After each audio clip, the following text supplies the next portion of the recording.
हाँ, मेरा दो प्रश्न है पवन जी से।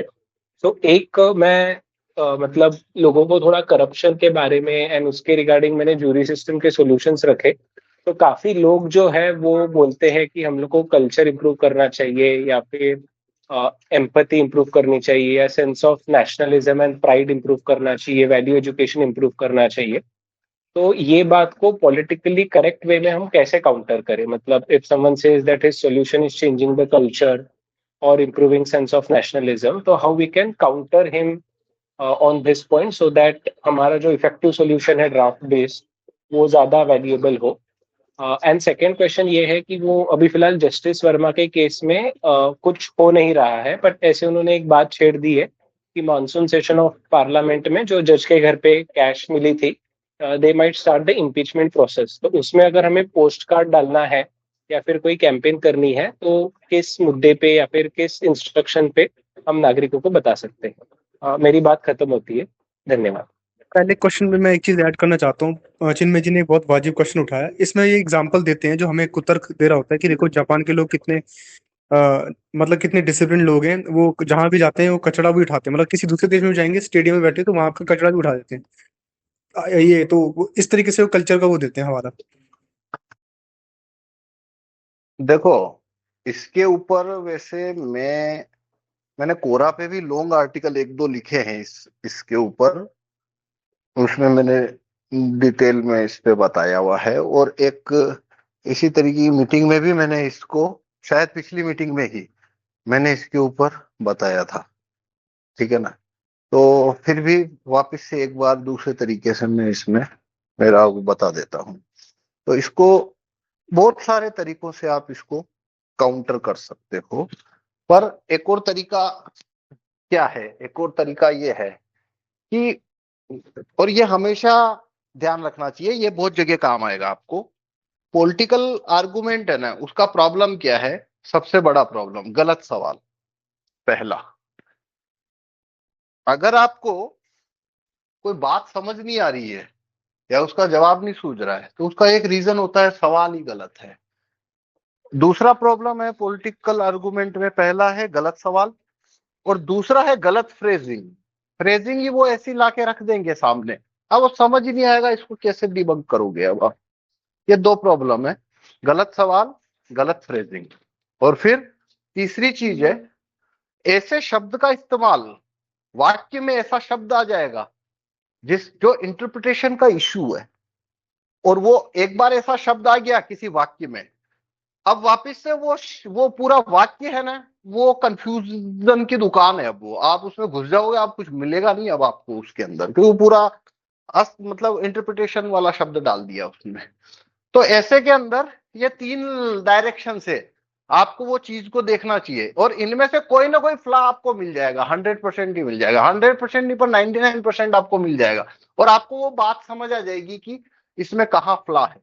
आप उसको ठीक करोगे और आपको उसका आंसर मिल जाएगा। तो अब ये जो आपने प्रश्न पूछा, इसमें मैं बताता हूं कि इसको आपको कैसे डील करना चाहिए। इसमें प्रॉब्लम कहाँ है? प्रॉब्लम है कि वो इस समस्या को बहुत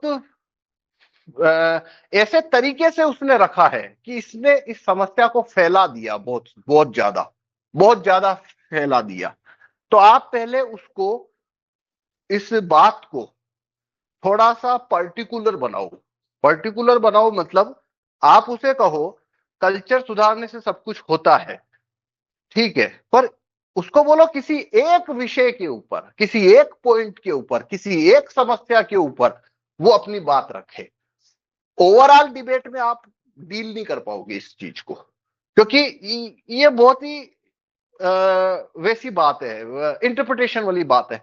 तो उसको बोलो कि कोई एक बात रखो, कोई एक पॉइंट रखो, एग्जाम्पल दो कि भाई भारत में जैसे बेरोजगारी की समस्या है, महंगाई है, गरीबी है, लैंड एनक्रोचिंग है, ट्रैफिक अच्छा नहीं है, लोग हॉर्न पी पी करते हैं, लोग पार्किंग गलत करते हैं, ऐसी सो है ना। कोई एक चीज रखने बोलो उसको कि कोई एक चीज रखो, और वो एक चीज जब वो रखेगा तब आप आसानी से उसे ये समझा पाओगे कि ये प्रॉब्लम कानून की वजह से खड़ी हुई है और कानून से ही ये सोल्व हो सकती है। तो ये इसकी जनरल बात है। अब आप कोई एक विषय या एक पॉइंट रख दो, मैं उसे आपको डिबंक करके बता देता हूं कि देखो ये प्रॉब्लम ऐसे सोल्व हो जाएगी। कहता हूँ कि भारत के लोगों में सिविक सेंस नहीं है, वो जगह जगह कचरा मचाते हैं और कार इधर उधर पार्क कर देते हैं।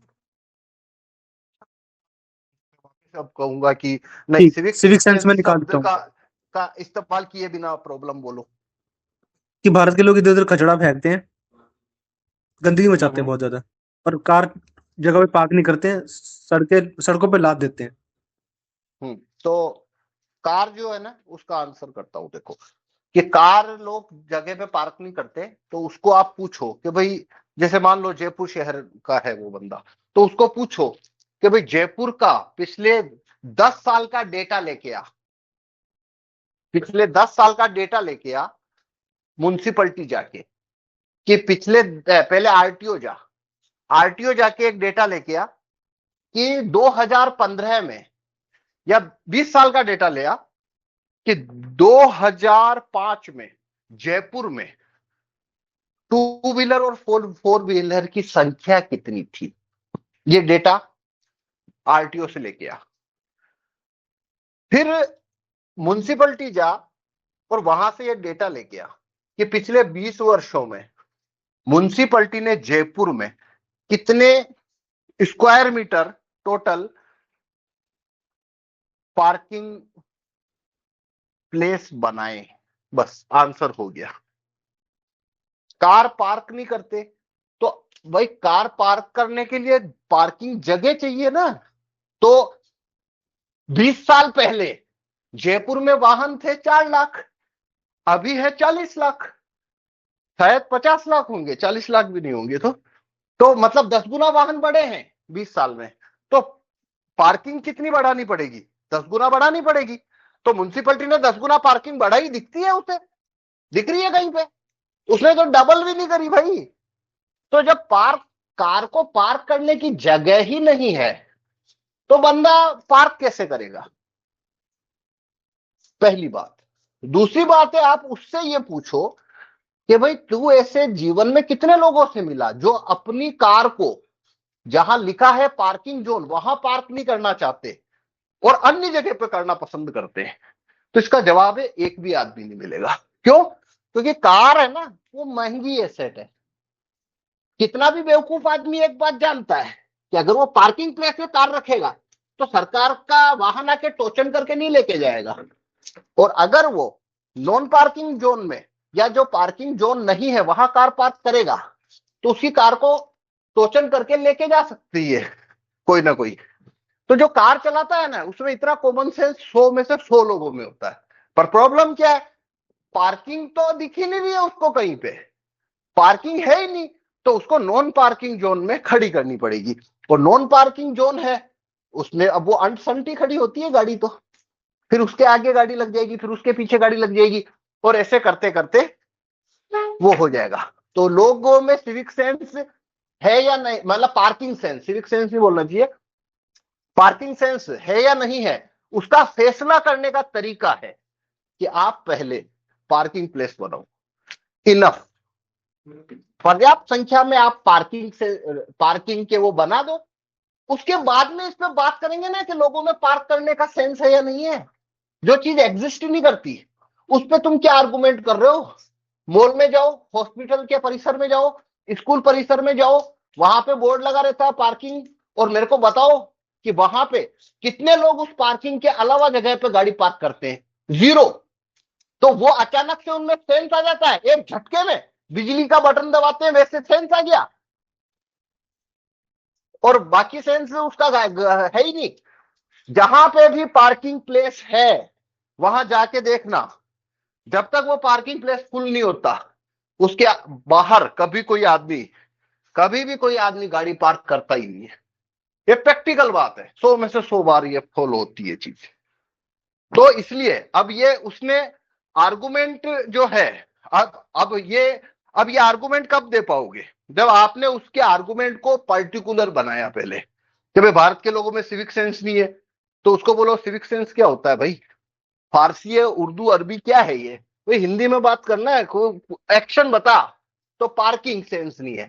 तो बस वहां से आपको ये रास्ता मिल जाएगा कि उसकी बात बकवास है, और उसे आप इस तरीके से गलत साबित कर सकते हो। ऐसे ही हर चीज में होगा, जहां पे भी ये चीज आएगी ना, उस बात को पर्टिकुलर करो। पर्टिकुलर करते ही आपको पता लग जाएगा कि उसके अंदर धांधली कहाँ है।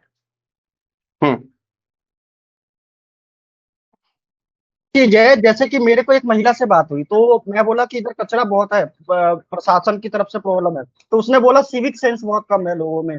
तो मैंने बोला अगर कानून सही रहता तो ये प्रॉब्लम एक हफ्ते में या एक महीने में सही हो सकती है। सिविक सेंस तो आरएसएस 1925 से कर रही है, आचार्य प्रशांत 10 साल से कर रहा है, और ऐसे हजारों लाखों लोग हैं जो कई वर्षों से कर रहे हैं। भाई 100 साल हो गए अभी तक सिविक सेंस से नहीं हुआ। तुम कानून लागू करके देख लो, क्या पता एक महीने में हो जाए। कानून से दुश्मनी है, या तो आप टाइम पास करना चाहते हो। तो देखो यहां आपने पहली गलती क्या करी, उसने एक एक है ना, जिसको बोलते हैं ना शायराना शब्द उछाला, और आपने उसको आप उस प्लॉट पे चले गए। भाई सिविक सेंस शायरी का शब्द है, गालिब मीर की शायरी है ये, इसका मतलब कुछ नहीं होता है भाई। ये मीडिया द्वारा खेला गया खेला है, 100 साल से उन्होंने चला के रखा है सिविक सेंस। और कौन सा सिविक सेंस है? सिविक सेंस कुछ होता ही नहीं है। पार्किंग प्रॉब्लम बोलो, मतलब हर चीज को पर्टिकुलर करो। तो उसने रोंग प्लॉट पे वो महिला ने प्लॉट रोंग बनाया। आपने वो प्लॉट पे नहीं जाना है, वहां से उसको अपने राइट प्लॉट पे लेके आओ पहले।